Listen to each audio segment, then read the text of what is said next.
أعوذ بالله من الشيطان الرجيم.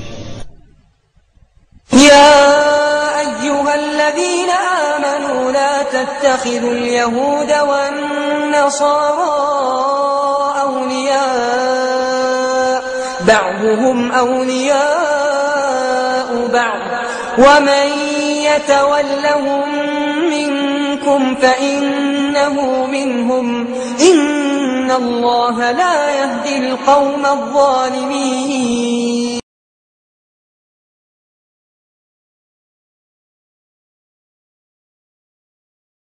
Le cœur du sionisme mondial, c'est Londres et New York, finalement, ce n'est pas Tel Aviv. Et si demain Jérusalem devient la capitale du monde, pilotée par ces élites juives, ce qui est le projet déclaré d'Attali. Même si on peut imaginer, rêver d'un Jérusalem devenant capitale de la planète, qui sera un jour unifié autour d'un gouvernement mondial. C'est un joli lieu pour un gouvernement mondial. Cette guerre n'est absolument pas nécessaire. Un, parce que, d'abord, l'Iran n'a pas la bombe atomique. Même s'il l'avait, il ne pourrait rien en faire. On n'imagine pas, vu la profondeur stratégique d'Israël, les Iraniens balancer une bombe atomique sur un pays qui est peuplé de Palestiniens. Il faut déjà voir. Et avec en plus un nuage atomique, compte tenu de la géographie, qui leur reviendrait dans la gueule, et qui reviendrait dans la gueule de toutes les nations chiites, comme l'Irak, etc. Il ne faut pas oublier que nous avons un arc de domination chiite là-bas.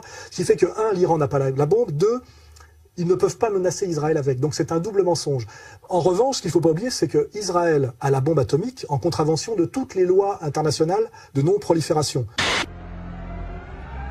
Selon les politiques de haut rang, les militaires et les experts, l'arsenal nucléaire israélien compterait entre 100 et 400 missiles.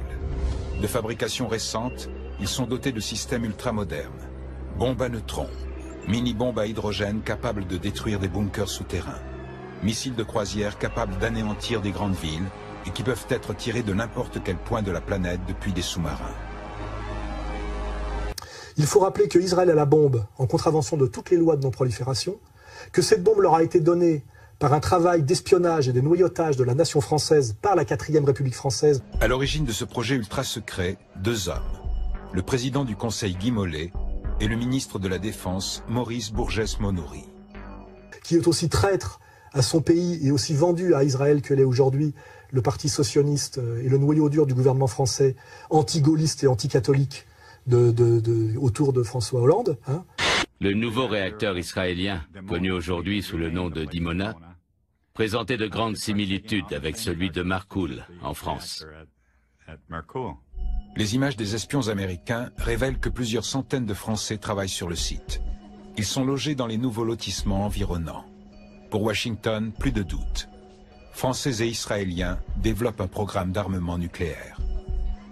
Et ce qui est important de savoir, c'est qu'il n'y a eu aucune décision on est pourtant dans un régime d'assemblée à l'époque en France, hein, où l'assemblée, théoriquement, est très puissante. Or, l'assemblée n'a jamais pris une décision pour ça. Devenu négociateur, Shimon Peres obtient des Français qu'ils signent un contrat détaillant leur participation au programme nucléaire israélien. 1958, De Gaulle est de retour au pouvoir et il opère un virage à 180 degrés. Le nouveau président veut la bombe atomique pour la France, mais pas pour Israël. Le général de Gaulle va décider d'arrêter toute cette affaire, mais donc les instructions ne descendent pas rapidement, il y a des obstacles partout. Hein, partout, parce que le club est très implanté, à la fois dans l'armée, à la fois dans la fonction publique, à la fois dans le politique. Autrement dit, même le général de Gaulle n'arrive pas à obtenir satisfaction, et quand les décisions descendent jusqu'au bout, des systèmes sont faits pour contrebalancer les décisions. Le cas du MD-620 en dit long. Ce missile a été développé par le groupe français Dassault pour Israël, malgré l'arrêt officiel de la collaboration entre les deux pays. Le MD-620 va être utilisé pour les bombes atomiques israéliennes. Donc la bombe israélienne est une bombe illégale et c'est une bombe française. Et c'est elle qui menace le monde arabe et c'est elle qui pousse à la prolifération atomique.